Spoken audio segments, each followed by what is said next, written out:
Sip. Oke, assalamualaikum warahmatullahi wabarakatuh. Pak Paso izin, saya Dadan Saripudin, guru SMK 3 Bandung, CGP Kota Bandung Angkatan 10. Nah, hari ini saya berkunjung ke sekolah yang luar biasa di SMK Cinta Teknika.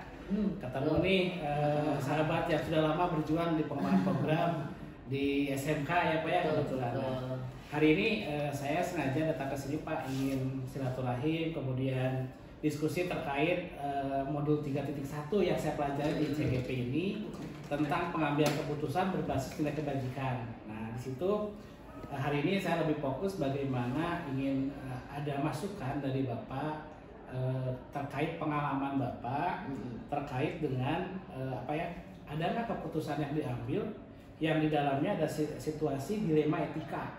Nah, ada kepentingan yang sama beratnya, sama pentingnya, sama bagusnya, tetapi emang perlu tetap harus dilakukan pengambilan keputusannya. Tapi sebelum kita diskusi mungkin boleh Pak izin berkenalan dulu nih buat teman-teman nih, silakan Pak. Oke ya, terima kasih buat teman-teman dan pada umumnya nih kita ketemu lagi nih, telah lama nggak ketemu ya. Saya ucapkan selamat nih telah menjadi salah satu calon guru penggerak mewakili Kota Bandung. Mudah-mudahan lulus dengan nilai yang terbaik. Amin. Ya. Terima kasih. Dan saya Sugiyo, Kepala SMK SMK Cinta Teknika yang sebenarnya sih baru 2,5 tahun ada di sekolah ini. Tapi mudah-mudahan kita bisa sharing bersama terkait dengan kasus pengambilan keputusan. Terima kasih. Iya. Luar biasa.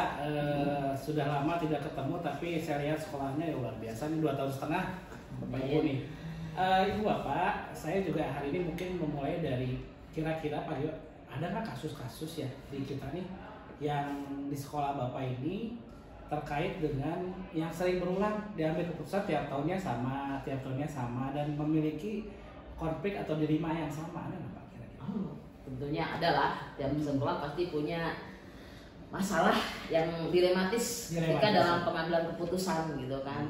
Disinilah peran kepala sekolah itu diperlukan sebuah kebijakan supaya bagaimana pengambilan keputusan yang kita pilih itu bisa memuaskan ya ke semua pihak, bukan ke satu pihak saja. Itu namanya yang kasus seperti itu ada lah. Gitu. Ya. Jadi selama ini kalau yang Bapak rasa di pengambilan keputusan itu kan tetap kita berorientasi pada kepentingan peserta didik, guru, sama kelembagaan ya Pak ya. Iya, benar-benar. Nah kira-kira ada nggak satu contoh kasus Pak? Kira-kira ini melibatkan guru, manajer Bapak sebagai pimpinan yang berada di tengah-tengah sama terkait dengan yayasan ya, karena kalau kita di swasta yayasan ya Pak ya, bawahnya. Ya adalah tentunya. Keinginan guru kan kadang-kadang kan banyak tidak terwadahi oleh yayasan atau karena mungkin yayasan punya dasar tersendiri keputusannya seperti ini. Otomatis kan selaku kepala sekolah tentunya kita harus bisa mengambil salah satu keputusan yang guru tidak keberatan, yayasan juga tidak tersinggung kan. Itu jadi seperti itu. Berarti setiap kali kegiatan program yang diambil ada langkah-langkahnya maksudnya Bapak biasa alurnya? Ya pasti. Misalkan kalau kita pertama ketika ingin menampung aspirasi guru, maka seperti biasa kita minta guru apa sih programnya mau apa gitu kan. Ketika program itu tertuang dalam bentuk proposal, ketika proposal itu masuk kemudian kita tanda tangani ke kepala sekolah, kemudian disampaikan ke yayasan. Berarti memang ada prosedur yang prosedurnya ada lah. Jadi ngambil dulu ada prosedurnya dulu, ada tahapannya dulu. Tahapan. Nah setelah kegiatan PPDB ini kira-kira ada nggak Pak pengambilan keputusan yang menurut Bapak dilematis etikanya ini ada? Iya ada. Ada Pak? Ada. Contohnya apa? Ya, ketika memang guru merasa lelah.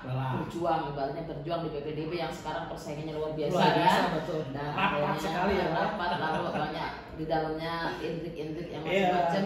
Stres lah sebagian panitia, sebagian guru yang terlibat. Nah ketika itu udah selesai, yuk kita menenangkan hati supaya pembelajaran kita lebih fresh. Kita akhirnya memutuskan, ayolah piknik katanya, ayolah kita pembaruan panitia, ayolah kita menyatukan kita bila semangat lagi, kita mengecas, ngecas, makanya udah, ayo buatlah program kemana, hanya berbanyak pertimbangan, mereka membuat keputusan, oh kita ke Pangandaran aja yuk, gitu, kita pengen ke Ciwayang, ingin Rihla, ingin apa namanya, rafting, body rafting gitu, supaya main air tuh kayaknya seru bisa ya? teriak seru katanya. Ayo lah, apalagi kita ngambil hari libur.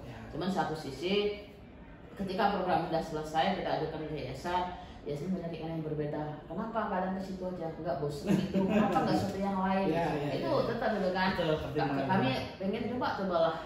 Bagus juga sih yayasan menyarankan supaya pengalaman baru. Pengalaman baru. Guru-guru pengennya ke situ, tapi kemarin kita udah kerjasama dengan Yamaha, ada orang menyarankan sekarang peli luar biasa loh, supaya guru bisa ikut, coba sekalian ke Lampung naik kapal peli gitu, supaya melihat bagaimana sih pelayanan di peli yang katanya berubah seperti Pak Jonan kayak gitu. Itu ditantang oleh yayasan gitu. Itu kan semuanya merasa paling baik kan. Betul. Itu. Nah berarti dalam mengambil keputusan ya Pak, berarti Bapak lebih banyak partisipatif juga ya, dari mulai bentukan lokasi, dari teman-teman panitia nih seperti apa nih, mau kemana. Nah setelah itu dibuatkan rancangan, diajukanlah ke yayasan. Termasuk Bapak pun minta masukan yayasan, sarannya seperti tadi. Nah, tapi Pak pada saat itu bagaimana Bapak memutuskan akhirnya seperti apa nih Pak?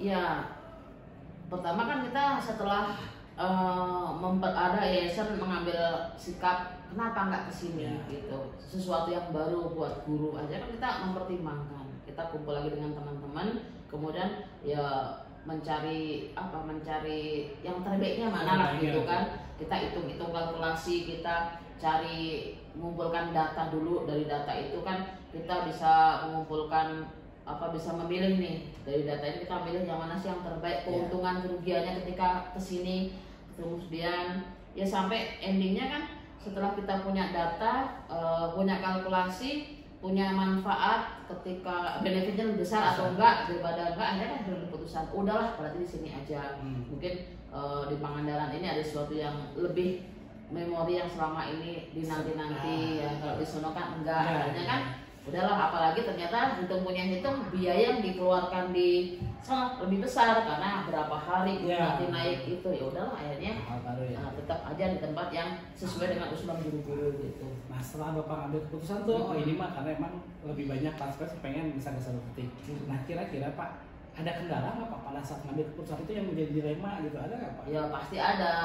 Kendalanya adalah ini pertama adalah ketika kita mengajukan anggaran sekian, yayasan hanya mensubsidi sekian. Nah ini kan kendala nih, kita udah memutuskan, ternyata kita pengen ke sini, gimana caranya supaya tetap ini jalan, guru-guru nggak terbebani, yayasan juga merasa tidak merasa tersinggung atau gimana ya. Nah kita harus mencari upaya supaya program tetap berjalan, tetapi tidak memberatkan guru-guru terutama yang harus ikut. Itu yang kita lakukan. Jadi harus ada titik solusi. Nah, solusi. Biasanya apa Pak solusi yang diambil? Ya, setelah Bapak putuskan kan, jadi berangkat nih ya. Oke. Kan permasalahan di kita kan ada, semua guru kan ekonominya semuanya tahulah namanya guru seperti apa. Ketika misalkan yuk alternatif pertama kita udunan yuk sekian, ada yang keberatan, ada yang kemudian dua, kita menggunakan dana dansos kesejahteraan untuk menunjang ini, dananya terbatas kan sangat nggak kurang gitu kan. Akhirnya kan kita memikir-mikir apa solusi yang ketiga, akhirnya mengambil solusi kita punya vendor yang selama ini kerjasama dengan kita. Kenapa kita nggak membantu mereka? Kan kita telah banyak menguntungkan mereka. Ya udah, makanya alhamdulillah kita langsung jadi kita kontak ke pihak vendor, mau jadi sponsor, masa sesekali nggak bisa ngebantu guru-guru. Nah akhirnya jadilah solusi gitu. Jadi solusi terbaiknya adalah nyari sponsor. Nah, berarti itu kan udah ada alternatif yang bisa diselesaikan. Berarti kalau Bapak lebih condong hari itu ada kebijakan, kemudian dirumuskan, hari itu juga kan berarti ini kita ada langkah-langkah berikutnya. Kita coba sharekan misalkan ke kelompok besar nih, guru mau duluan apa Pak? Berarti memang sudah sangat ada prosedurnya, ada strateginya yang Bapak Gio lakukan. Nah, kira-kira Pak, ada nggak yang faktor pendukung nih yang berpengaruh terhadap kebijakan Bapak kalau di SMK ini? Ya, yayasan atau siapa Pak biasanya kalau yang menentukan itu? Ya, kalau pendukung kita tuh adalah artinya kan sebenarnya kalau di struktur kita ada ketua yayasan, ada apa namanya garis komando kita langsung kepala sekolah. Kepala sekolah. Tapi di balik itu kan ada garis Yeah. koordinasi namanya tim manajemen. Nah, tim manajemen dulu ada direktur sarana, ada direktur. Itu di bawah yayasan ya Pak ya? Oh, di bawah yayasan. Tapi sejajar sekoordinasi sama kepala sekolah ya? Koordinasi. Beliau-beliau ini biasanya orang-orang yang dulu ada mantan kepala sekolah yang memberikan penasihat gitu sebagai direktur pendidikan, ya bisa banyak ngasih advice jadinya ketika ada kasus seperti apa gitu, walaupun dia hanya memberikan nasihat tidak mengambil keputusan. Keputusan tetap kepala sekolah. Tapi masukan dari beliau-beliau ini menjadi pertimbangan kita untuk mengambil sebuah keputusan yang ke atas iya, ke bawah. Iya.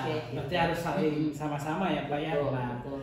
Jadi emang kalau melihat dari alurnya saja udah cukup jelas ya Pak. Bagaimana yang berpengaruh yayasan langsung kan direct ke kepala sekolah Pak. Jadi emang lebih kebijakannya bisa lebih cepat ya Pak ya. Nggak apa-apa langsung kemudian diselesaikan di pihak sekolahnya.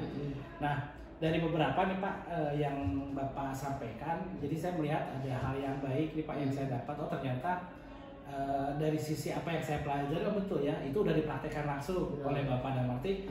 Mengambil kebijakan ada prosedurnya dulu, ada pertimbangan, ada partisipatifnya seperti itu. Nah sehingga sampai ada pertimbangan alternatif yang Bapak lakukan. Nah itu mudah-mudahan. Nah itu yang saya dapat pada pertemuan hari ini Pak. Terima kasih sekali. Nah mungkin sebagai penutup dari Bapak nih, kira-kira mungkin ada hal yang biasa Bapak lakukan untuk pengambilan keputusan ini, apa biasanya patokan Bapak yang Bapak lakukan? Ya, terkait dengan pengambilan keputusan sih intinya saya berkeyakinan bahwa setiap keputusan yang kita ambil tidak akan pernah memuaskan semua pihak. Pasti ada pihak-pihak yang tidak terpuaskan lah. Tapi kita yakin bahwa pihak yang terpuaskan itu pasti akan mengikuti ketika memang kita sudah mengambil keputusan yang sebenarnya keputusan yang kita ambil kan tidak mementingkan satu pihak, tapi untuk kebaikan kita semua kan gitu. Ya.